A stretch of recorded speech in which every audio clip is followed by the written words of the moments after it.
सभी को जय मसीह की गुड इवनिंग। जैसे कि हम सब मत्ती 6वां अध्याय उसके 9वें पद में पहुँचे हैं और 9वें पद से लेकर के 13वें पद के बीच में हमें प्रभु की प्रार्थना से संबंधित बातें दिखती हैं, है ना। मैं पहले बारी बारी से इन सभी प्रार्थनाओं का जो हम प्रभु की प्रार्थना करते हैं उसके विषय में बहुत ही गंभीर बातें हैं और ये छोटी सी प्रार्थना है। और क्योंकि उन दिनों में लोगों को प्रार्थना करने नहीं आया करता था, इसीलिए प्रभु यीशु मसीह ने यह प्रार्थना सिखाया कि तुम इस रीति से प्रार्थना किया करो, है ना। तो अब इस रीति से प्रार्थना किया करो तो बहुत छोटा सा प्रार्थना है। हे हमारे पिता तू जो स्वर्ग में है, तेरा नाम पवित्र माना जाए, तेरा राज जाए, तेरी इच्छा स्वर्ग में पूरी होती है वैसे पृथ्वी पर भी हो। हमारे दिन भर की रोटी आज हमें दे, और जिस प्रकार हमने अपने अपराधियों को क्षमा किया है वैसे तू भी हमारे अपराधों को क्षमा कर, और हमें परीक्षा में न ला परंतु बुराई से बचा, क्योंकि राज्य पराक्रम और महिमा सदा तेरे ही हैं। कितने समय लगा होगा? मुश्किल से मुश्किल 1 मिनट। तो 1 मिनट की प्रार्थना है और ये 1 मिनट की प्रार्थना का प्रारूप हमको देखने को मिल रहा है। तो ये इस रीति से तुम प्रार्थना किया करो। पहला लाइन, तुम इस रीति से प्रार्थना किया करो। मैं 3 लाइन है इसमें, उन तीनों लाइन को बहुत स्पष्ट करना चाहता हूं 9वें पद में। अतः तुम इस रीति से प्रार्थना किया करो। तो अब उसने सिखा दिया कि इस रीति से प्रार्थना करना है। तो इसमें क्या है पता है आपको? यहां इसमें इस प्रार्थना में 6 निवेदन है। तो पहले 3 जो हैं वो क्या हैं? पहले 3 जो निवेदन हैं वो किसके लिए हैं? वो परमेश्वर के संबंध, उसकी पवित्रता और उसकी इच्छा में है। और दूसरा जो पक्ष है, जो 3 और हैं, क्योंकि 6 निवेदन है जिसमें 3 परमेश्वर के लिए है, उसकी पवित्रता उसकी इच्छा के लिए है, और बाकी 3 जो है वो हमारी व्यक्तिगत आवश्यकताओं के लिए है। इस प्रकार से तुमको प्रार्थना करनी चाहिए। और यहाँ संक्षिप्त में है यह प्रार्थना। इसका यह मतलब नहीं होता कि हर एक बातें बस इसी में समाहित हो जाती हैं और हमें बहुत बड़ी प्रार्थना करने की आवश्यकता नहीं। हम ज़्यादा मांग रहे हैं तो गलत हो रहा है, हम देर तक प्रार्थना कर रहे हैं तो गलत हो रहा है, ऐसी कुछ नहीं है। क्योंकि लूका 6:12 में, चलिए देखते हैं।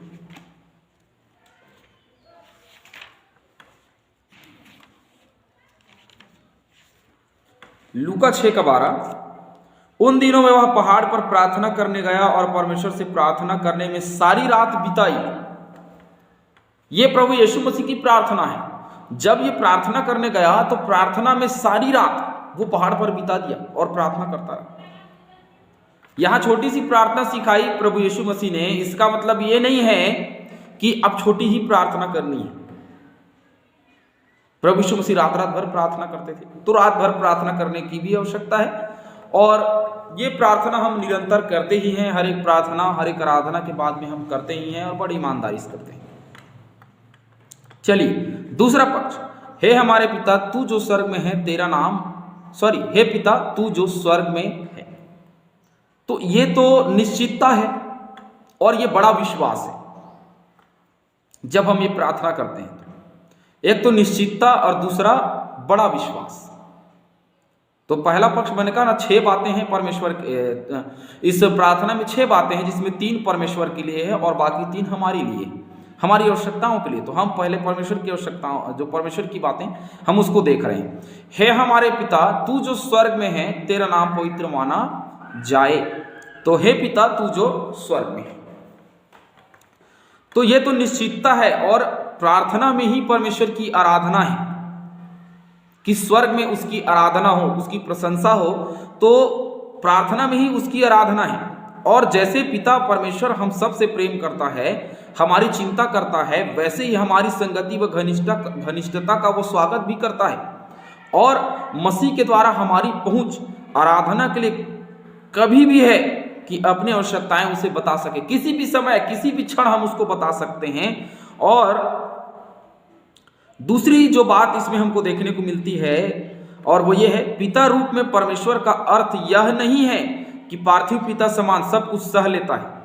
अपने बच्चों में या उनका सुधार ठीक से नहीं करता, परमेश्वर पवित्रता का पिता है जो पाप का विरोध करता है और उनको सुधार भी करता है, उनके अंदर की बुराइयों को भी निकालता है। क्यों? क्योंकि वो तो स्वर्ग का है और स्वर्ग में पवित्र ही जाता है, अपवित्र नहीं जाता। स्वर्गीय पिता होने के नाते वह आशीष व दंड दोनों दे सकता है, क्योंकि वह स्वर्गीय पिता है इसलिए वो आशीष और दंड दोनों दे सकता है, क्योंकि आशीष स्वर्ग से आती है और दंड भी स्वर्ग से ही आती है। इसीलिए न्याय व दया से काम करता है। कौन? परमेश्वर न्याय व दया से काम करता है। वह अपने बच्चों को क्या प्रतिक्रिया देता है? वह हमारे विश्वास और आज्ञाकारिता पर निर्भर करता है। ये हमारे विश्वास और आज्ञाकारिता पर निर्भर करता है कि वो हमें किस प्रकार से प्रतिक्रिया दे रहा है, क्योंकि वो तो स्वर्ग का है। दूसरी बात, तीसरी बात, तेरा नाम पवित्र माना जाए। पहला हमने देखा तुम इस रीति से प्रार्थना किया करो, तो छोटी सी प्रार्थना है, क्या बड़ी प्रार्थना नहीं करनी है? प्रभु यीशु मसीह रात भर करते थे, हमारे स्वर्गीय पिता, हमारे स्वर्गीय पिता। क्यों? क्योंकि है हमारे पिता तू जो स्वर्ग में है, तो वो हमारा स्वर्गीय पिता है और वो स्वर्ग में है तो वो सब कुछ कर सकता है, वो निर्णय ले सकता है, हमारी संगति व घनिष्ठता का स्वागत भी करता है वो, और लगातार वो हमारे जीवन में सुधार भी करता है क्योंकि वह पवित्र है और स्वर्ग का है। और विश्वास और आज्ञाकारिता पर हमारे जीवन का निर्भर करता है कि वो हमारे लिए क्या प्रतिक्रिया देता है। और तीसरी बात, तेरा नाम पवित्र माना जाए। हे हमारे पिता तू जो स्वर्ग में है, तेरा नाम पवित्र माना जाए। ये कौन सी बात है? ये दूसरी बात है। किसके लिए? पिता के लिए। हे हमारे पिता तू जो स्वर्ग में, हमने पहला बात कह दिया, विनती है ना, निवेदन है। पहला निवेदन यही था, हे हमारे पिता तू जो स्वर्ग में है, तू जो स्वर्ग में है तू वहां से दे, हमसे घनिष्ठ संबंध रख, हमसे प्रेम कर और हमारे आज्ञाकारिता को देख और देख करके हमारा न्याय कर। ये उस पिता का जो स्वर्ग में है उसका काम है। और अब तेरा नाम पवित्र माना जाए, तो अब उसका नाम पवित्र माना जाए, पर कहाँ माना जाए? स्वर्ग में तो उसका नाम पवित्र ही है। कहाँ माना जाए? पृथ्वी पर माना जाए? नहीं, हमारे जीवन में उसका नाम पवित्र माना जाए। जब हम प्रार्थना करते हैं तो हमारे जीवन में उसका नाम पवित्र होना चाहिए। और लिखा ना, विश्राम दिन को तू पवित्र करके मानना।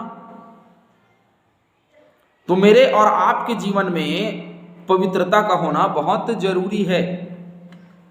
चलिए, तेरा नाम पवित्र माना जाए।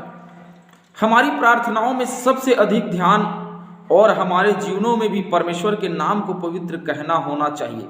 बहुत ध्यान दे करके हमारे जीवन में हमें चलना है कि परमेश्वर हमारे जीवन में पवित्र रहे, हमारे जीवन में पवित्रता के साथ में हम चलें, ताकि हमारा पिता जैसे पवित्र है वैसे हम भी पवित्र बने। तो वो पवित्रता से भरा हुआ है और वो पवित्र है क्योंकि स्वर्ग का है, तो उसका नाम हमारे जीवन में पवित्र माना जाए। और जब हम पवित्र रहेंगे तो लोग हमें देखेंगे, तब कहेंगे कि इनका परमेश्वर पवित्र है जैसे ये पवित्र है। यह सबसे अधिक महत्वपूर्ण है कि परमेश्वर का सम्मान, उसकी महिमा क्या है? ऊंचा है। उसका सम्मान, उसकी महिमा क्या है? ऊंचा है।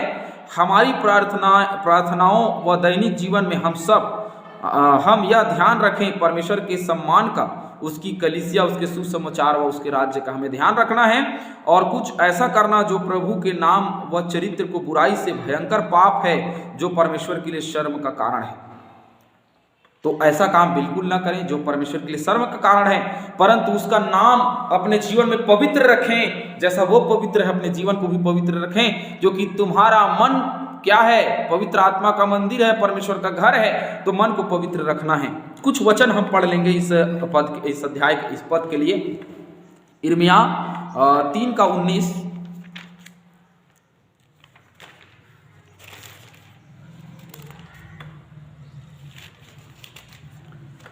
मैंने सोचा था कि मैं कैसे तुझे लड़कों में गिनकर वह मन भावना देश दूं जो सब जातियों के देशों का शिरोमणि है। मैंने सोचा कि तू मुझे पिता कहेगी और मुझसे फिर ना भटकेगी। इजरायली प्रजा के लिए कह रहा है कि तू मुझे पिता कहेगी और तू कभी ना भटकेगी, और जो भटका हुआ है वो कभी भी परमेश्वर को पिता नहीं कहता।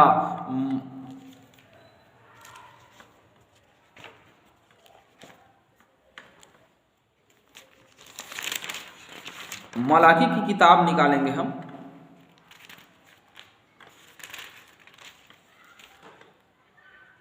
मलाकी 2:10। क्या हम सबों का एक ही पिता नहीं? क्या एक ही परमेश्वर नहीं? एक ही परमेश्वर ने हमको उत्पन्न नहीं किया? हम क्यों एक दूसरे पर विश्वासघात करके अपने पूर्वजों की वाचा को तोड़ देते हैं? ये परमेश्वर जो है वो हमारा पिता है और आदम के समय से चला आ रहा है। अपने पूर्वजों के वाचाओं पर हम विश्वासघात करते हैं। जो पुराने समय में हमारे बाप दादे, हमारे पूर्वज जिन्होंने परमेश्वर को माना, उन्होंने उसको पिता कहा आदम के समय से। लेकिन अब यह समय आ गया है कि हम उसे पिता नहीं कह पाते, उसे पिता का दर्जा नहीं दे पाते, उसको स्थान नहीं दे पाते हैं। एक और वचन पढ़ेंगे, पहला पत्रस 1:17।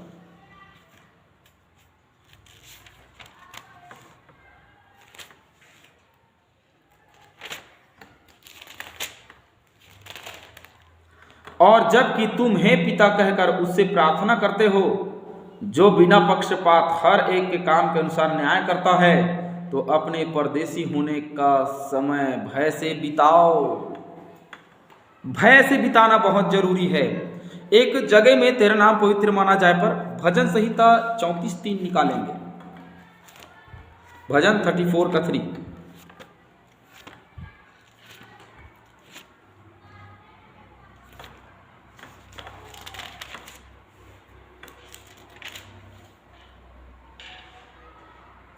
मेरे साथ यहोवा की बड़ाई करो और आओ हम मिलकर उसके नाम की स्तुति करें। किसका? यहोवा की बड़ाई करो, यहोवा की प्रशंसा करो, उसकी महिमा करो। क्यों? क्यों उसकी प्रशंसा और उसकी महिमा करनी है? क्योंकि वो स्वर्ग का पिता है और उसका नाम पवित्र है। कल हम इससे आगे देखेंगे 10 पद से आगे, क्योंकि ये जो प्रभु की प्रार्थना है वो बड़ा गंभीर विषय। हमने आज देखा ये छोटी सी प्रार्थना है, तो ऐसा नहीं है कि ये छोटी ही प्रार्थना, ये बड़ी है। और क्योंकि प्रभु यीशु मसीह ने रात भर प्रार्थना की, हम उसको देखें। और जैसे हमने कहा कि हे हमारे पिता तू जो स्वर्ग में है, तो वो स्वर्गीय पिता है जो न्याय करता है, जो पवित्र है। और आगे तेरा नाम पवित्र माना जाए, क्योंकि वह पवित्र है। तो कहाँ पवित्र माना जाएगा? हमारे जीवन में पवित्र माना जाए। और हमारे जीवन में जब तक वह पवित्र नहीं माना जाएगा, तब तक हम उसको पवित्र नहीं कहते। इसीलिए वह पवित्र है, जो पिता है वह पवित्र है, तो हमें भी पवित्र बनना है। आप सभी को जय मसीह की। परमेश्वर आप सभी को आशीष दे।